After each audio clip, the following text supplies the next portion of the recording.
Not today. Too much to cover. June 10th, 1944. A few years ago, they were pushed back beyond the water. But this week, they are back, and they are back in force. This week, the Soviets attack the Finns.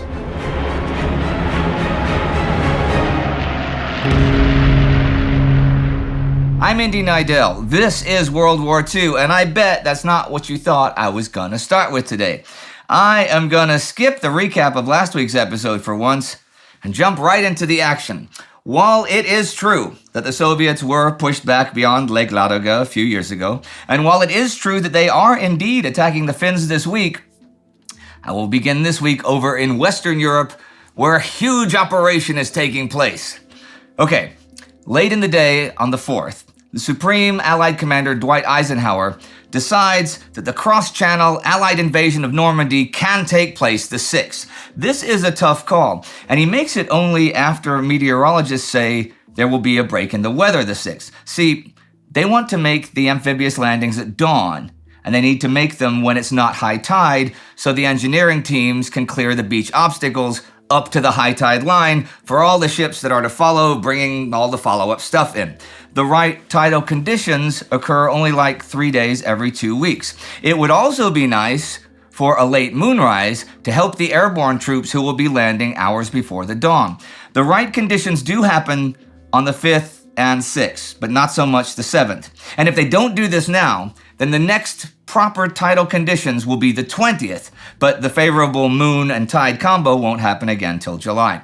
So on the one hand, postponement would hurt morale, would allow the Germans to beef up their defenses, would be terrible for relations with the Soviets, and would jeopardize security. Then again, if they go through with it and the weather is against them, it might be a total failure.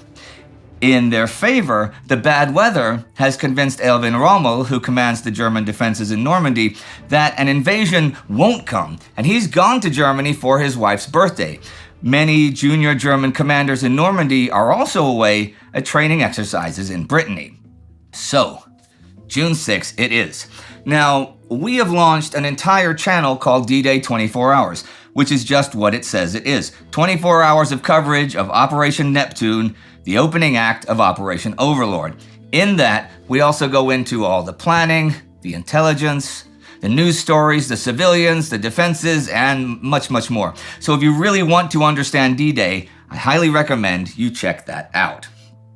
Okay, on June 6, 1944, the Allies launch Operation Neptune to land elements of 4 Army Corps on 5 beaches on the coast of Normandy. These have been given the code names Utah, Omaha, Gold, Juno, and Sword. The landings come just after dawn, but before that is not only a big preliminary bombardment by the air forces, there is also a huge one by the mother of all fleets from offshore. And before that, not long after midnight, airborne units arrive by glider and parachute.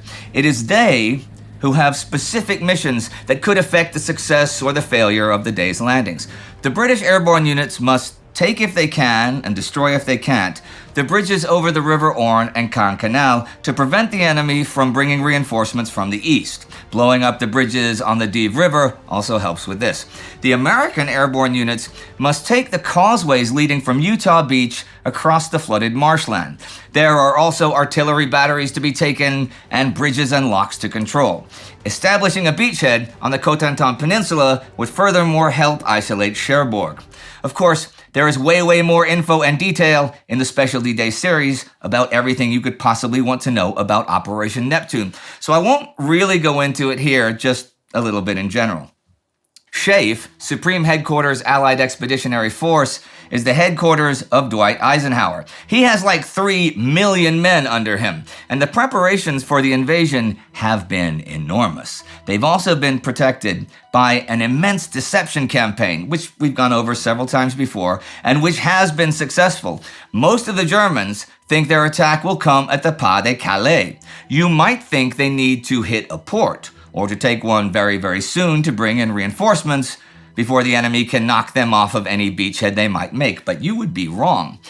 They are well aware that trying to take a fortified and well-defended port city with with frontal attacks is a sure recipe for a lot of dead bodies, so they are bringing their own harbors with them. 2 of them, Mulberry Harbors, portable, temporary harbors developed by the British War Office and Admiralty that are to be brought in if and when the amphibious landings can secure a beachhead. 1 to the Americans at Saint-Laurent-sur-Mer, and 1 to the British at Arromanches.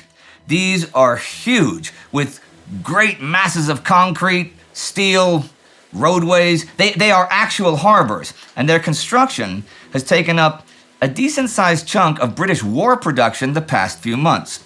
They are untested, though. So British Commander Bernard Montgomery has been thinking like this.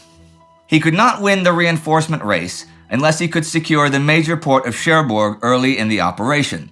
The Mulberry Harbors were untried devices which it would be unwise to depend on for any length of time. Cherbourg, however, was so heavily defended that it was unlikely to succumb quickly to Allied attack unless it could be isolated and German attention distracted from its fate by a threat to something much more important to their strategy, such as the city of Paris. Paris was too far inland to serve as an objective, but the city of Caen would do almost as well. Caen was the main center of communications in Normandy. It lay on the edge of a stretch of good tank country which led directly to Paris. Montgomery believed if he took Caen, or even threatened it, Rommel would react by concentrating his forces to prevent an Allied advance into this open country. The Caen area was, in his view, the ideal objective for the British, while simultaneously diverting German attention from Cherbourg, which was to be the Americans' primary objective. I'm sure you all remember Rommel from other theaters of the war. As for the action of the day, the British airborne troops, though coming in fairly scattered, managed to achieve all of their objectives and hold the bridges until the men arrived from the beaches. The American landings are even more scattered, which really confuses the Germans actually, but they managed to secure causeways for the men arriving later to not get stuck on Utah Beach, as well as occupying the important junction town of Saint-Mère-Église. At Utah, over 23,000 men are landed by the end of the day, with fewer than 200 being killed, which is a big success. Predictions about casualties have been very much higher, particularly with respect to the airborne units, running as high as 3/4. At Omaha Beach, it's a different story. A host of problems lead to the attackers taking heavy casualties straight off the bat and being held pretty much at the water's edge. But the incoming tide and incoming waves of men and a renewed naval bombardment slowly expand the beachhead. And by the end of the day, over 34,000 men have come ashore, though no one has advanced more than 1.5 kilometers inland. One thing that hurts the Americans here is that their engineers don't have the specialized armor that engineers on the British beaches have to clear obstacles and mines and all. Well, they don't have it other than amphibious tanks. On the British beaches, there is more initial success than at Omaha. At Gold, there is stiff resistance, but it's overcome eventually and 25,000 men are landed.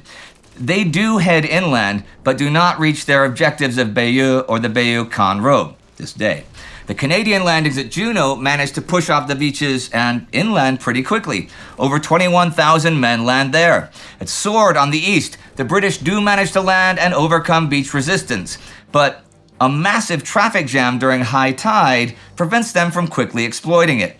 They make contact with the airborne soon enough though, but problems overcoming German resistance at places like the Hillman Strongpoint mean that they do not reach their objective, Caen, let alone take it by the end of the day, though they land nearly 29,000 men.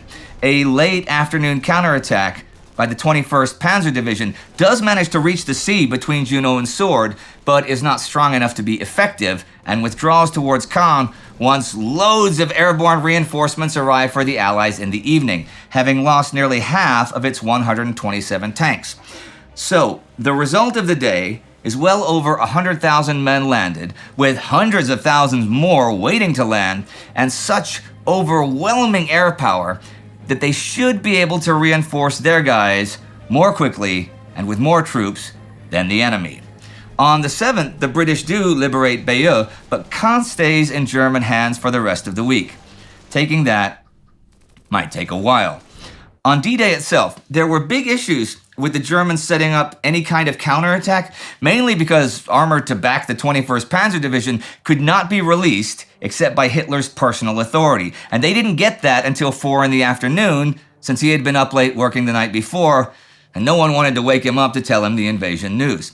The divisions of the 1st SS Panzer Corps could have maybe made a real difference. At least on the 7th, Rommel gets them committed to the Kahn sector and gets the 3rd Fallschirmjäger Division over to fight the Americans. But his requests for reinforcements are turned down because neither Hitler nor Gerd von Rundstedt, overall German commander in France, are certain that this isn't just a big diversion away from a coming main attack.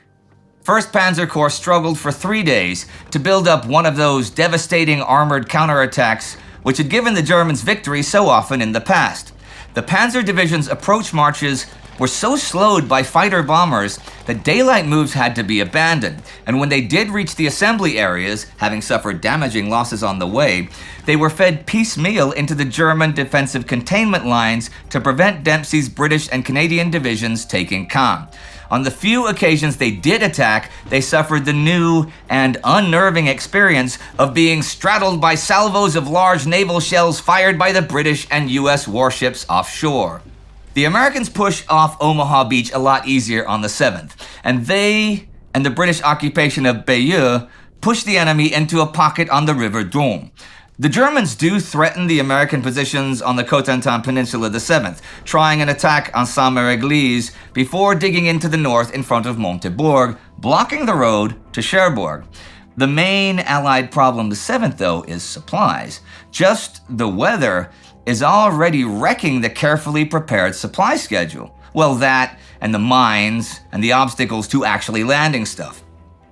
In the British sector alone, 258 landing craft of various kinds were lost on D-Day, and only about half the planned number of vehicles were put ashore. The weight of stores landed on the British and Canadian beaches was about 40% less than planned. On Omaha, all attempts to land stores were brought to a halt by German resistance, and many landing craft were lost, while on Utah the landing was made in the wrong place. It all helped slow up the delivery of supplies. For the first 2 days, all the men had was the food and ammunition the men could carry with them. They start constructing the mulberries on the 7th, but the British one has already lost 40% of its components. But in spite of it all, the invasion has gained a foothold, and the race begins. The race to build up force. The main German efforts the last few days of the week are pretty strong but uncoordinated attacks around the beachheads. See, you can't establish a defensive line or a strategy for a real counterattack until you know where the enemy actually is, and the Allies seem to be at large all over Normandy. Still, 21st Panzers, 12th SS Panzers, and Panzer Lehr all make powerful attacks, but all of them are repulsed. Air power and naval guns play a big part in that. On the 8th, the link between Omaha and Gold Beaches, the Americans and the British, is completed with the capture of Port-en-Bessin by British Marine commandos. The US 4th Division begins advancing towards Cherbourg, and there is heavy fighting near Azeville. Azeville falls the 9th, and the men from Omaha take Trevière. Today, on the 10th, Utah and Omaha are linked up by an advance by the US 2nd Armored Division. 325,000 Allied soldiers have landed in Normandy by the end of the week. After the first few days of Overlord, Joseph Stalin believes in the success of the operation and sends a telegram to Winston Churchill the 9th that reads, "Tomorrow, June 10th, we begin the first round on the Leningrad front." On the 9th, the Soviets launch huge air and artillery strikes against the Finns. And then the morning of the 10th, Soviet 21st Army launches a ground offensive, first targeting the Finnish 4th Corps at the Isthmus of Karelia. Before noon, they've advanced 10 kilometers, and a Finnish regiment has pretty much ceased to exist. Okay, but why? There isn't any specific necessity for military attacks against Finland at this stage of the war, is there? Its rationale was that it diverted enemy attention from the offensive buildup in progress opposite Army Group Center in Belorussia, and that it fulfilled a sacred obligation to liberate all occupied Soviet territory. I suppose that if the Soviets could establish a claim as either a liberator or just a winner in the non-Soviet parts of Eastern Europe, that might prove to their advantage post-war. I can also see Stalin just wanting to settle the score with Finland, though it was the Soviets who attacked the Finns in 1939. This is anything but a repeat of the Winter War, though, in which, as you may remember, the huge advantage in men and machinery the Soviets enjoyed did not turn into an easy victory on the battlefield, but rather, it was the Finns who inflicted hundreds of thousands of casualties and held the Red Army at bay for 4 months. They also exposed the Red Army for the paper tiger that it very much was at the time. Inferior in pretty much every way but size when compared to a modern army like, say, the German one. But 1944 is not 1939, and the Red Army by now, as we have seen, is dramatically better equipped, trained, and led at this point, having survived 3 years of fighting off the Axis to become a technologically advanced juggernaut. And the Soviets have 450,000 troops on their 2 northern fronts, Leningrad and Karelian, their own numbers. 10,000 big guns and mortars, 800 tanks, and over 15,000 planes. The Finns have 268,000 men, fewer than 2,000 pieces of artillery, 110 tanks, and just under 250 planes. And here's the thing. Even though back on the 1st, Finnish intelligence said a Soviet offensive is going to start within 10 days, and even though they've been aware of the Soviet buildup in force opposite them for months, it somehow still takes Finnish high command by surprise when it happens, even though, after the 5th, the Soviets even impose radio silence on themselves. It seems Finnish army operations is not convinced of the threat, and Finnish commander Gustav Mannerheim rolls with them. Well, anyhow, there are 2 Finnish corps on the Isthmus of Karelia, the 4th on the left, the 3rd on the right, and 3 lines of defense. 3 divisions and a brigade in the front line, the same in the second line, and an armored division in the back east of Viborg. The first line mostly follows the old Finland-USSR border, the middle from Vamelsuu across the isthmus in pretty much a straight line, and the 3rd goes from Viborg and the armor to the Vuoksi River and then across to Lake Ladoga. Both of these last 2 are really good terrain-wise for military defense, so the Finns have the natural advantage here. But the last one wasn't begun until last November, and it's not completed. Behind this, there is technically the Moscow Line, which follows the 1940 border forced on the Finns after the Winter War, but it has just a few fortifications and is not nearly so good naturally. It's just a worst-case defense line. It is Leonid Govorov's Leningrad front that is doing the damage today, with 10 rifle divisions, 3 armored divisions worth of tanks, and somewhere in the neighborhood of 350 big guns per kilometer of the front. The immediate breakthrough convinces Mannerheim that 4th Corps might even not be able to hold at the 2nd defense line, so he moves up the armor from Viborg, sends 4th a regiment over from 3rd, and gives 4th a reserve division as well. We shall see next week if it is enough to stop the tide. The attacks on the Finns are just the preliminary stages of the coming Operation Bagration, the Soviet plan to destroy German Army Group Center, and the eastern pincer of the largest pincer operation in history, with the invasion of Normandy being the western pincer. As for the 3rd active European front, the Italian front, on June 4th in the evening, men from the US 88th Division enter Rome. The Germans have pulled back to the Trasimene Line, also called the Albert Line. On the 5th, the Allies make their triumphant entry into Rome. US 5th Army Commander Mark Clark has gotten his wish. It is he who has taken Rome. But Allied armies in Italy Commander Harold Alexander's breakthrough offensive has come at a heavy cost. The Allies have taken like 40,000 casualties driving on Rome. The Germans a couple thousand less. The Allies nevertheless push on after the retreating Germans, but there is a lot of traffic on the few good roads. On the 7th, the Americans take Civitavecchia. They start using the harbor straight away. The South African 6th Armored takes Civita Castellana and then heads in the direction of Orvieto. By the 8th, though, the Allied advance is really being slowed down by the German rear guard. On the 9th comes a change in government in Italy as Pietro Badoglio resigns and Emanuele Bonomi is asked to form a new government. He is also Minister of the Interior and Minister of Foreign Affairs. And as the week ends, there is renewed action on the Adriatic coast as units from British 5th Corps take Pescara and Chieti.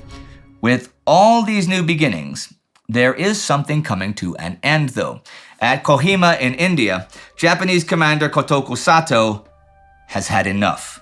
After losing Naga village last week, his forces' positions are in great danger, but he does something that is pretty much unheard of in the Japanese army. He disobeys direct orders from his boss, 15th Army Commander Renya Mudaguchi, to hold his position, and his men leave their positions and pull out. He says this to 15th Army: "Our swords are broken, and our arrows gone. Shedding bitter tears, I now leave Kohima." This ends the actual Battle of Kohima, though it will likely take time for the British to open the Kohima-Impal Road. There are still a bunch of Japanese strongpoints on that must be overcome. The whole fiasco was the brainchild of Mudaguchi, as I've said many times before, and his boss, Masakazu Kawabe, head of Burma Area Army, meets with him now on the 6th. Mudaguchi is still living in a fantasy world concerning Impal and Kohima, still even giving orders to Sato, who just ignores them at this point, having sent his men to try and find some rice as they prepare to pull back to the Chindwin River. We'll see what happens eventually, I imagine, but that sort of insubordination, usually in the Japanese army, has consequences. Well, I might say this is a rather consequential week of the war as it comes to its end, with hundreds of thousands of Allied troops successfully landed in Normandy, hundreds of thousands of Soviet troops successfully hitting the Finns, and hundreds of thousands more soon to hit Army Group Center, and hundreds of thousands of Allies marching up Italy and liberating Rome.